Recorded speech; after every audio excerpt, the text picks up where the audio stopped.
don't really hang out on any social media aside from Discord. It's relatively low commitment, since I don't have to update every day to be seen in the sea of people, and could just pop in and out whenever I'm free. To be perfectly honest, the main reason why I started using it was because I was kind of lonely. Not lonely as in I wanted a boyfriend or girlfriend. I was just a weird kid who never got the chance to develop any real social skills. Being the youngest child and only daughter made both my parents and older brothers a little protective of me, so I kept mostly to myself growing up.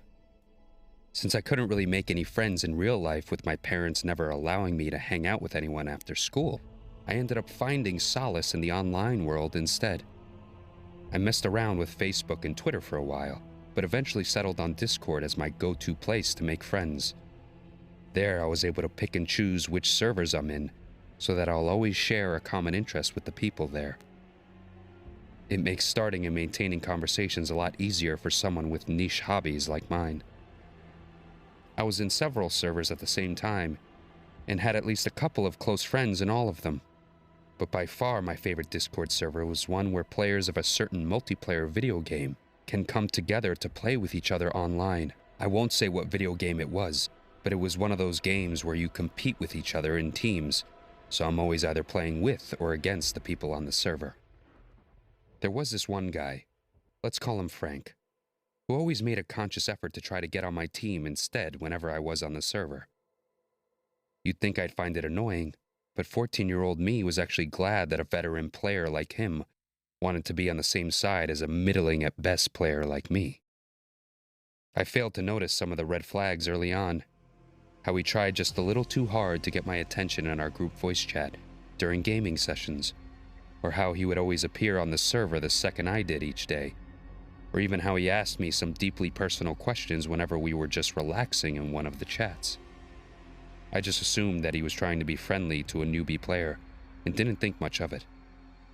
And like I said, I was a lonely girl. At the same time, I was flattered by the attention he gave me. I was never a bad-looking girl, but in real life I was always the plain Jane when put beside all the popular girls at school, with $1,000 makeup and brand-name clothes that cost more than what my parents make in a month. As silly as it sounds, having a guy shower me with so much attention really gave my self-confidence a great boost, even if it was all online. Back then, the online world felt more real than anything else in my life anyways. In real life, I might as well have been a faceless background character in anime. Unseen, unnoticed, and utterly unremarkable in a sea of much more interesting people. But in that server, being one of the few girls there, I finally felt like someone desirable that people wanted to spend time with. Although I hadn't gone into that server with the intention of finding a boyfriend, I ended up in a long-distance relationship with Frank. He said he was 16, 2 years older than me, and I had no reason to doubt him. He sounded about that old whenever we talked in voice chat, and looked that age too in the few real-life pictures he posted every now and then. Although he often insisted that I get a webcam so that we could chat face-to-face, we stuck to only chatting in voice or text for the most part. It's not like I didn't want to. I would have loved to be able to see his face while talking to him, but if I bought a webcam, then my family would have undoubtedly had questions about what I needed it for, and I just didn't want to deal with that. My family knew me to be a private person. My parents were usually too busy with work to bother me in my alone time at home, and my brothers, being guys, just assumed that I was doing girl stuff in my room all day, and didn't want to bother lest they embarrass themselves by walking into something they shouldn't have. Of course, I didn't tell them about Frank. I was a stupid kid, but I still knew about how shady an online relationship with someone I've never met in real life can sound. They were already iffy about the idea of me dating in real life. There was no way they'd be okay with me dating with a near-complete stranger online. I thought I knew better, though. They didn't know Frank like I did, after all. At least, that's what I thought. After a year or two of us dating, I finally trusted Frank enough to open up to him about more intimate stuff. He was the first person I came out of the closet to. But when I told him that I was bisexual, he got a little weirder than usual. He started asking me if I'd ever kissed a girl before, how it felt like. and if I'd ever be open to doing it with a guy and a girl at the same time. I told him no. I haven't kissed a girl, or anyone for that matter, so I wouldn't know, and that I never really thought of the idea of doing it with more than one person at the same time, regardless of gender. My attractiveness to him apparently skyrocketed after coming out, because he started talking to me more often than before. We sometimes even casually joked about how attractive other girls were, without him getting jealous or berating me for it. To be honest, I was more relieved than anything at the time. Although my parents never showed any signs of being prejudiced, they were still staunchly traditional people. I've been casually chastised for not being ladylike by my parents more than a few times.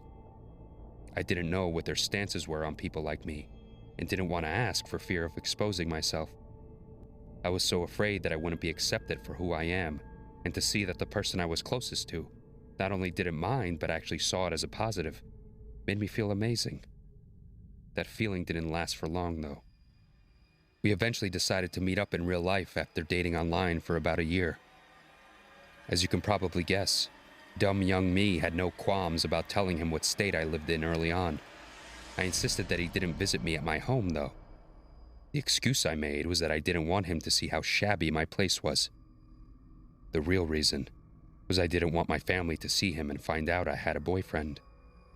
They'd already scared off any friends I could have had in real life. I didn't want them to scare off my first boyfriend as well.